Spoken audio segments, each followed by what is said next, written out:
கெட்டிமேளம் சீரியல்ல ஒரு குட்டி பிரமா வந்திருக்குது. என்ன நடக்க போகுதுன்னு பார்க்கலாம். வாங்க வீடியோக்குள்ள போலாம். வெற்றி என்ன செய்யலாம்னு யோசிக்கிறாங்க. துளசி கிட்ட பேசலாம்னு ஒரு ஆசையில துளசிக்கு ஃபோன் பண்றாங்க. ஃபோன் நம்பரை பார்த்ததும் துளசி, ச்சே இவனுக்கு வேற வேலையே இல்லையா அப்படின்னு ஃபோன் அட்டன் பண்றாங்க. என்ன என்ன வேணும் உனக்கு? எதுக்கு இப்படி என்ன ஃபோன் பண்ணி தொந்தரவு கொடுக்குறீன்னு கேட்குறாங்க துளசி. ஹலோ மேடம், என்ன மறந்துட்டீங்களா? எனக்கு கை காலெல்லாம் வலிக்குது தெரியுமா? என்ன ஹாஸ்பிட்டல் கூட்டிட்டு போகணும்னு உங்களுக்கு தெரியலையா அப்படின்னு கேட்குறாங்க. எங்க ஹாஸ்பிட்டலுக்கு உங்களால போக முடியாதா? அன்னைக்கு தான் சரி முடியல கூட்டிட்டு போனா மறுபடியும் மறுபடியும் என்னையவே தொந்தரவு கொடுப்பீங்களே, நீங்க போக முடியாதாங்கிறாங்க. ஹலோ மேடம், என்ன சொல்லிக்கிட்டு இருக்கிறீங்க? என்ன பேச்சு மாறுறீங்க? எனக்கு எதனால காயாச்சுன்னு நான் எல்லாத்துக்கிட்டையும் சொல்லட்டுமாங்கிறாங்க வெற்றி. நான் ஆய்வுனா உங்க அப்பாவை கூட்டிட்டு வருவீங்க அப்படித்தானே? அடச்சே, இப்படியே சொல்லி சொல்லி நம்மளை மிரட்டிக்கிட்டே இருக்கிறானேன்னு நினைக்கிறாங்க துளசி. சரி சரி வச்சு தொலைங்க, வெளியில யாருக்கிட்டையும் சொல்லிடாதீங்க, நாளைக்கு நான் வர்றேங்கிறாங்க. சரிங்க, எப்படி வர போறீங்க? பஸ்ல போலாமா இல்ல ஆட்டோல போலாமா இல்ல என்னோட பைக்ல போலாமாங்கிறாங்க. எது, நீங்க பைக்ல ஓட்டுவீங்களான்னு கேக்குறாங்க துளசி. அதுக்கு இல்லைங்க, இல்ல கார்லயோ இல்ல பஸ்லயோ போனா நோயாளி மாதிரி இருக்கு, பைக்ல போனா பந்தாவா போய் கெத்தா இறங்கலாம்ல, அதுக்கு தான் சொன்னாங்கிறாங்க. ஓஹோ, இறங்குவீங்க இறங்குவீங்க, ஏதோ ஒண்ணுல வந்து தொலைங்க, நான் எப்படியும் ஹாஸ்பிட்டலுக்கு வர்றேன் அப்படின்னு சொல்லிட்டு போனை கட் பண்றாங்க துளசி. துளசி கோவமா போனை கட் பண்றத பார்த்துட்டு தியா பாப்பா சிரிக்கிறா. என்னடி அப்படி சிரிக்கிற?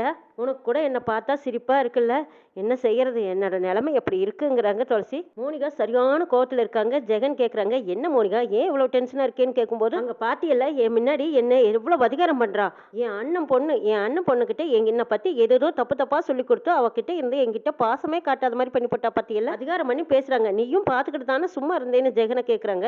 யோ மோனிகா, நம்மளுக்கு இப்போதைக்கு காரியமாக வேண்டியதா இருக்கு, என்ன செய்யறது, அதனால அமைதியாயிட்டேன். உங்ககிட்ட எடுத்து பேசும்போது நான் சும்மா இருப்பேனா? என்ன செய்யறது, அந்த எம்எல்ஏ ஈஸ்வரமூர்த்தி பையன் வந்துட்டான், அவன் மட்டும் வராம இருந்திருந்தா எல்லாத்தையும் உண்டியலின் பண்ணிருப்பேன். அவனுக்கு இருக்கு இரு அப்படின்னு சொல்லிட்டு இருக்காங்க ஜெகன். எல்லாம் அந்த ப்ராஜெக்ட் மட்டும் நல்லபடியா முடியட்டும், அதுக்கப்புறம் அந்த ஈஸ்வரமூர்த்தி பையனுக்கு இருக்கு, அது முடியிற வரைக்கும் நாம கொஞ்சம் பணிச்சு தான் போகணும் மோனிகா. அந்த இடத்துக்கு அந்த ஈஸ்வரமூர்த்தி பையன் வருவான்னு யார் கண்டா? அவன் மட்டும் அந்த இடத்துக்கு வராம இருந்திருந்தா இவங்க எல்லாத்தையும் உண்டியலின் பண்ணிருப்பேன். முதல்ல நாம நினைச்ச காரியம் நடக்கட்டும், ப்ராஜெக்ட் மட்டும் முடியட்டும், அதுக்கப்புறம் எல்லாத்துக்கும் இருக்கு மோனிகா, நீ எதுக்கும் கவலைப்படாத, நான் இருக்கேங்கிறாங்க. நம்ம கிட்ட இல்லாத பணமா? ஆனா பணம் இருந்து என்ன பிரயோஜனம், நம்மளால ஒண்ணுமே செய்ய முடியலையே. என் அண்ணன் பொண்ணு அங்க இருக்கா, அவ ரத்தம் என்னோட ரத்தம், அவ என்கிட்ட பாசமா காட்ட மாட்டேங்கிறா. கேவலம் அந்த துளசி நம்ம ஆபீஸ்ல வேலை செஞ்சவ, அவள அம்மான்னு நினைச்சுக்கிட்டு அவ பேச்ச கேட்டுக்கிட்டு என்கிட்ட கூட வர மாட்டேங்கிறா.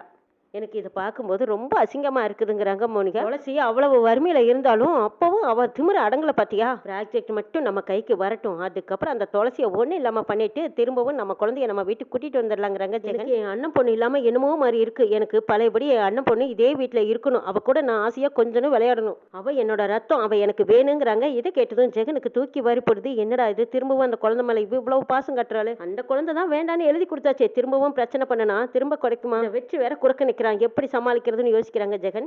அஞ்சலி வீட்டுல மகேஷ் கிட்ட அஞ்சலி சொல்றாங்க, ஏங்க ஒரு நிமிஷம் அப்படின்னு கூப்பிடுவோம். என்ன அஞ்சலி, உங்களுக்கு ஏதாவது ரொம்ப வேலை இருக்கா அப்படின்னு கேக்குறாங்க. இல்ல, உங்ககிட்ட பேசுறத விட எனக்கு வேற என்ன அதிக வேலை இருக்க போகுது, நீதான் அஞ்சலி எனக்கு எல்லாமே அப்படின்னு சொல்லி மகேஷ் அஞ்சலி முன்னாடி போய் நிக்கிறாங்க. ஏங்க, நான் என்ன கூண்டுக்கலையா, என்ன இந்த வீட்டுக்குள்ளேயே வச்சு அடைச்சு வச்சிருக்கீங்க, எனக்கு வெளியில போகணும்னு ஆசையா இருக்கு, ரெண்டு பேரும் ஜாலியா கொஞ்ச நேரம் நடந்துட்டு வரலாமான்னு கேக்குறாங்க அஞ்சலி. அஞ்சலி, நீ என்ன சொல்ற, வெளியில போகணும்னு சொல்ற, பீச் காத்து வேற, அதுக்கு இப்பதான் ஹாஸ்பிட்டல் போயிட்டு வந்திருக்கோம், உனக்கு அந்த காத்தெல்லாம் உப்பு காத்து ஒட்டுக்காது அஞ்சலி, திரும்பவும் உனக்கு அந்த காத்து வந்துட்டா காய்ச்சல் வந்துட்டா என்ன செய்வா அஞ்சலிங்கிறாங்க.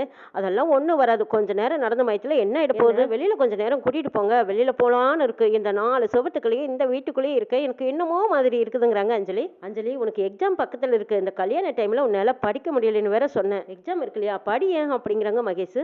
கொஞ்ச நேரம் நடந்தா நல்லா இருக்கும்னு நினைக்கிறேங்கிறாங்க அஞ்சலி. அப்படி கீது வெளியில கீது போயிடாது, திரும்பவும் எனக்கு அந்த காத்து ஒத்து வரலைன்னா மறுபடியும் ஹாஸ்பிட்டல் போக வேண்டியதா இருக்கும், ஊசி போட வேண்டியதா இருக்குங்கிறாங்க. ஐயோ ஊசியா, எனக்கு அதெல்லாம் வேண்டாங்க அப்படின்னு சொல்றாங்க. சரி, வெளியில போகணும்னு நினைச்சுக்காத, பெரிய நாய் ஒண்ணு வெளியில இருக்கு, அதை கட்டி போடாம இருக்கிறதுனால அது வெளியில தான் சுத்திக்கிட்டு இருக்கு அஞ்சலி, அது இன்னும் உங்ககிட்ட பழகல இல்லையா, ஆளுன்னு சொல்லி உன்னை கடிச்சிடும் அஞ்சலி, பாத்துருங்கிறங்க. ஐயோ நாய் இருக்கா, ஐயோ சாமி, நாய்க்கும் எனக்கு ரொம்ப தூரங்க, எனக்கு அதெல்லாம் வேண்டவே வேண்டாம், நான் வீட்டுக்குள்ளேயே இருந்துக்கிறேன். சரி பரவாயில்ல விடுங்க, எனக்கு கொஞ்ச நேரம் பொழுது போகணும்னா என் ஃப்ரெண்ட்ஸுங்கிட்ட எல்லாம் நான் ஃபோன் பண்ணி பேசிக்கிறேங்கிறாங்க.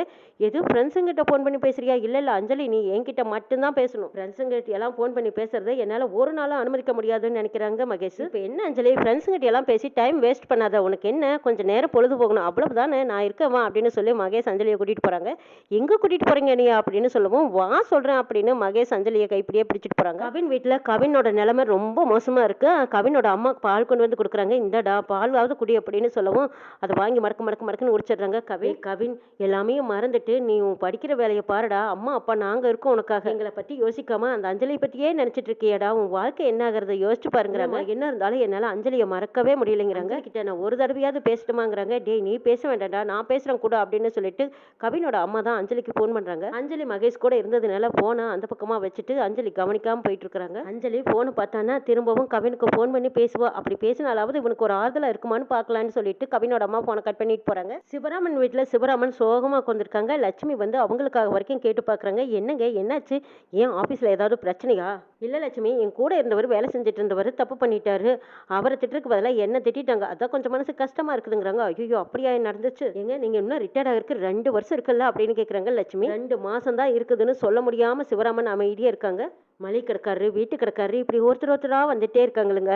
பணம் கொடுக்கணும், இந்த மாசம் வேற கொஞ்சம் ஏகப்பட்ட செலவாயிருச்சு, அதனால தான் எப்படியாவது பணத்துக்கு ஏற்பாடு பண்ணி கொடுத்தீங்கன்னா நம்ம மளிகை கடைக்காரருக்கு கடன் அடிச்சிடலாங்க. இப்படி கடன் மேல கடனை ஒன்னொன்னா வரிசையா சொல்லிட்டு இருக்காங்க. லட்சுமி கொடுத்துடலாம் லட்சுமி, கவலைப்படாதீங்கிறாங்க சிவராமன். இருந்தாலும் உங்க முகத்துல ஏனோ வாட்டமா இருக்கு, என்ன காரணம்னு என்கிட்ட சொல்லக்கூடாதான்னு லட்சுமி கேட்கவும், என்ன செய்யறதுனே தெரியலையே, நம்ம சர்வீஸ் வேற முடிய போகுது, இதை லட்சுமி கிட்ட சொன்னா ரொம்ப வருத்தப்படுவா. இன்னும் 2 மாசம் தான் வேலை இருக்கு, துளசிக்கு ஒரு நல்ல வாழ்க்கை அமைச்சு கொடுக்கணும், நம்மளுக்குன்னு ஒரு வீடு கட்டணும், அதுவும் லட்சுமிக்காக ஆசாசியா கட்டணும்னு ஆசைப்பட்டேன், இன்னும் நடக்கவே இல்லையே, நம்ம கனவுகள் எப்பதான் நிறைவேறுமோன்னு சிவராமன் வருத்தத்தோடு இருக்காங்க. ரகு கவிதாவை தனியா ரகசியமா கூப்பிட்டு, இங்க பாரு கவிதா, நான் வேண்டிய பணம் சேர்த்து வச்சுட்டேன், யாருக்கும் தெரியாம நம்ம ஒரு இடம் வாங்குறோம், அந்த இடத்துல வீடு கட்டுறோம், லோன் போட்டு வீட்டை கட்டி நம்ம மட்டும் குடி போறோங்கிறாங்க. இதை கேட்ட கவிதாவுக்கு தூக்கி வாரி போறது. ஐயோ என்னங்க இது, அத்தை மாமா கூட தெரியாம நம்ம இடத்த வாங்கி வீடு கட்ட முடியுமா? இவ்வளவு வருஷமா அவங்களும் உங்களை நம்பித்தானே இருக்காங்க, அவங்களுக்கு தெரியாம ஒரு காரியத்தை செய்யலாமாங்கிறாங்க கவிதா.